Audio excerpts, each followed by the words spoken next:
Uncovering chilling truths, when evidence speaks louder in the quest for justice. Is that, yeah, she could have been in the trunk, Right. but when I went back to take the pictures after Crime Line hung up on me, Right.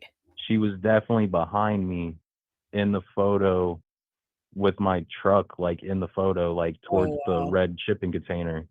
And And that really hit like an hour later when the news started reporting, like, we found her. And I'm yeah. over here like I was like, like, oh my God, like I was just hoping that like they could have found her by starting that trace from there, not that he pulled over and actually dumped her body there. Right. And it Um, was right there. yeah, and what sucks was that like, when I showed up to the spot to take the pictures, because after Crime Line hung up on me, I was smelling like a small, like a dead animal. It smelled like roadkill a little bit, but it was Oh, faint. It was coming from like, the wind would carry it. So I right. was trying to find out where that was coming from, but didn't see any roadkill on the road, nothing like that. Um, Damn. didn't see any bags in the ditch. That's what I looked for. I wasn't really looking for her body. It's not something that I wanted to find, Right. Right. but if I would have saw like a black bag, it would have been like cops need to come down here right now, Right now, yeah. just Did because you I saw this guy did black. you Yeah. give them the photo later on? Did they ask you for did you have Oh, to turn the that photo in? day, Okay. the hour before that, they found Maddie's body. So what happened was after Crime Line hung up on me, my heart kind of just sank, and I'm just over here like, no, because what if they never find her, and this was that missing piece. So like I got my son. He was asleep. I had to put him in his car seat. I went and picked up a friend at the time, and I was like, I just need someone with me because like this is not something you just go alone to. Right. Um, and so I had him come with me, and we went down to the spot. I took the pictures where I saw Stephen Stearns' car, and then on my way back, at the light that they got his car the last time, the Nolte light and Hickory Tree, they were Right. starting their search there. There's like a little white house on the left-hand side in the woods that's like abandoned. They were starting their search there. Right. And I just pulled over. Like traffic was already going slow. I pulled over. They looked at me like I was insane, and I'm just over here flagging them down, telling them to come over here. And Yeah. a sergeant, um, he came up to my window, and I showed him the pictures of where I saw him, and I'm like, this is where I saw him. And then there's at the start of Hickory Tree, there's like a elementary school that was closed down because of budgeting reasons and stuff like that, but it's a brand new school. Right. But that was like their headquarters for like the start of the search. So he sent me down there to airdrop the pictures to a detective, Detective Donna something, and she turned around and she pulled up on her laptop. She's like, "Oh, so we searching around here?" And I promise you, they were miles off their search, and they kept thinking that, oh, before the fire station on Hickory Tree, and Right. stuff like that. And I'm like, no, Right. no, no, way after, near Harmony, like down here. Like I had to Right. like point out. So that's where I was able to point out the longitude and latitude on her laptop because it gridded it all out. Right. Yeah, they definitely were. I mean, he told them that he went into a parking lot and this and this and that. I don't think he did any of that. He was just trying to, throw them off. He wasn't going to tell them where it was, obviously. Yeah, that they were trying to like, slowly get to him, Mm. like, oh, well, you're going down 192 for Right. what? Right. You're going towards St. Cloud for what? Exactly. And He didn't make and it he's just where over he was. here like, oh, I'm a nerd, Coliseum Comics. Right. Puff vapes. Went home, and I mean, it was just an unbelievable story. All the stuff he said, and they had the tracker already, and they were interviewing when Jen Soto was in the room and Stefan was in another when they called and said they had found Maddie. Yeah.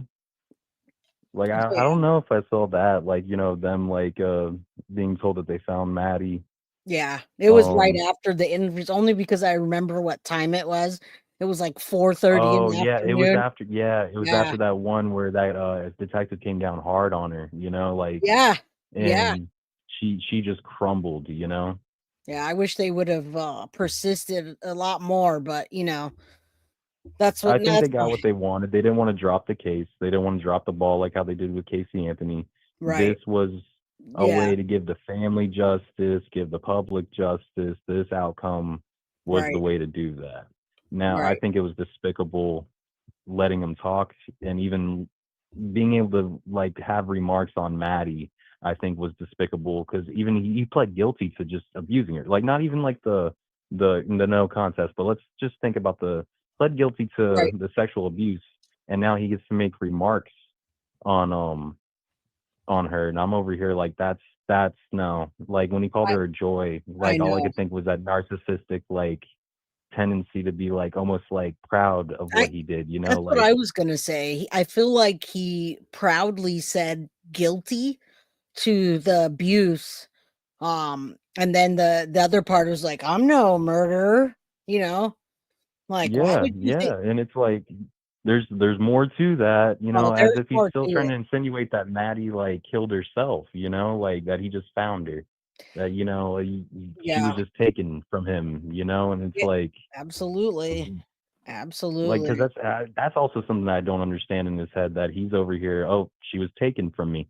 You I know, don't it's like, and he dude, something's missing, I'll tell you that right now. I know they were looking at his TBI stuff, and I feel like that's an excuse. Yeah, either way, you have the decision to stop at year 1. He didn't stop at year 1, year 2, year 3, year 4, year 5, year 6, and no, now he made it a pattern. and Maddie's a joy. And I mean, what he said to me also the night before he pled this was he's very proud of himself and the position that he had in Maddie's life.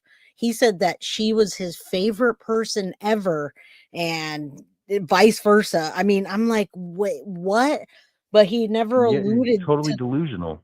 It's very delusional. How could a little girl like giving a blowjob to a grown man for phone screen time or any of the stuff that That's transpired what I'm after? saying. It was like you're trying to quid pro quo a kid. You It, know, like you're literally trying to like give this kid what a childhood just so that way you can get your sexual gratification, well, he called and that's himself a just bonus dad. He said they called him a bonus dad, and he still alludes to that fact. But how could you be when you've been RAPIing this little girl for years?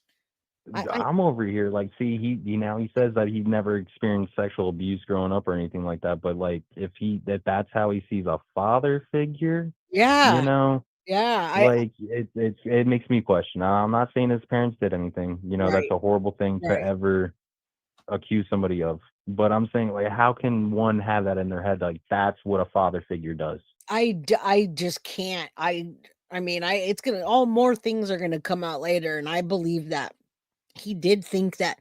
Look at that letter, the I love Maddie letter that was found in his book. How Oh yeah, I same remember when thing. everyone was trying to speculate that like oh it was Jen that wrote it, and I remember reading it going no this is No, him, this is proud. him. He's proud of it. I'll tell you that. He's proud of that letter. He wrote it a month in, and what he said today was what the letter said essentially. She was a joy. I loved her. I'd have given my life for her. He's still sticking to that narrative. Nauseous, like that makes me nauseous. Like I Like said, I'm yeah, sorry. Oh my I god. know. I know. Me too. I don't know how to like. I don't know where to put that feeling I have about that. You know, and I Neither do wonder I, if dude. I got off. I work at a steakhouse. I got off. I clocked out. I changed my shirt from my like uniform, and then changed my hat. And I bought a beer right there at the bar. I was like, it's been a day. Like I found out what happened at work. I was like, halfway through work, I was like, no, this isn't a good day. You know. yeah, I hear you. I feel like we're more upset by any of this than he is or even Jen. He just, you know, No, he's proud of what he did. that's Jen what is more like, oh my god, I got away with it. You I know. I feel like he's always going to stick to that. Maddie was my favorite person. I was hers. We loved each other. That's what I'm getting. That's what I'm gathering from him. 100% he's sticking to that. Gee. Definitely. I feel like there's gonna be prison justice though.